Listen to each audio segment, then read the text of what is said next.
শুভ দুপুর বন্ধুরা, welcome to Molly's blog.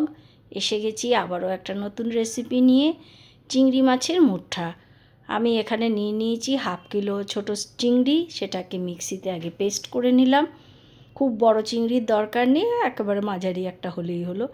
এর মধ্যে দেখো আমি দিয়েছি স্বাদ মতো লবণ, হলুদ, 1 চামচ আদা বাটা, 1 চামচ রসুন বাটা আর একটুখানি গোলমরিচের গুঁড়ো। এই দিয়ে আমি ভালো করে আগে মেখে নিয়েছি। তারপরে জল গরম হলে এগুলোকে এইভাবে বড়ার আকারে জলের মধ্যে ছেড়ে দিচ্ছি। বেশিক্ষণ ফুটবে না, ওই মিনিট খানেক ফুটলেই এটাকে বন্ধ করে রেখে দিতে হবে, নইলে শক্ত হয়ে যাবে। তারপরে এই যে আমি ছাঁকনিতে ছাঁকে নিয়েছি, তো তৈরি হয়ে গেল মুঠাগুলো। এইবারে আমি কড়াইতে তেল দিয়ে এবারে এগুলোকে আমি হালকা ব্রাউন করে ভেজে তুলে নিচ্ছি। খুব বেশি ভাজারও দরকার নেই। ওই তেলের মধ্যে আমি দিয়ে দিলাম একটু গোটা গরম মশলা, একটা তেজপাতা আর ফাইন চপ করে কাটা পেঁয়াজ। পেঁয়াজগুলোর মধ্যে লবণ আর হলুদ দিয়ে আমি একটু ভাজা ভাজা করে নিচ্ছি ভালোভাবে। দেখো আমি তোমাদের দেখাই কতটা ভাজা হচ্ছে। এই যে মাঝারি মতন একটা ভাজা হবে। এরপরে আমি একে একে মশলা দিয়ে দেবো।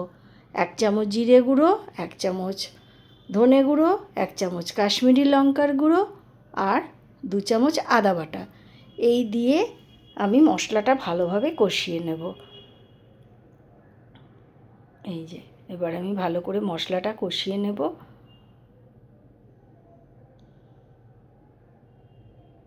কিছুক্ষণ কষিয়ে নেওয়ার পরে আমি একটু নারকেলের পাউডার নিয়ে আজকে আমি একটু গরম জলে দিয়ে দুধটা তৈরি করে নিচ্ছি। তোমরা যদি নারকেল কুড়িয়ে দুধ করে নাও তাও করতে পারো। তারপরে আমি এই দুধটা এই ঝোলের মধ্যে ঢেলে দিলাম আর দিয়ে দেবো ওই চিংড়ির মুঠাগুলোকে।